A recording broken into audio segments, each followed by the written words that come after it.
This is the RJ Turbo, the machine solution to wash, dry, and separate material. This machine uses a combination of friction, centrifugal force and, when required, thermal and chemical energy to remove contaminants from the material.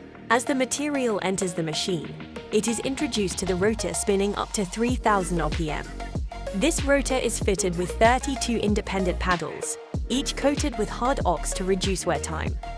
Each of the 32 paddles can be individually adjusted to be application-specific.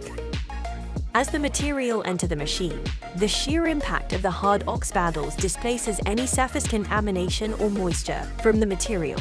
This forces the moisture or contamination to be expelled through the perforated screen and to be removed whilst the material remains inside the chamber.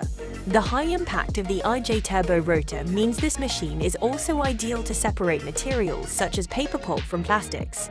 This machine is available as a standalone machine, ready to be retrofitted into any existing plastic washing plant. If required, Rotajet can provide the RJ Turbo as a full process plant. To find out more, search RJ Turbo or visit plastikwashing.com.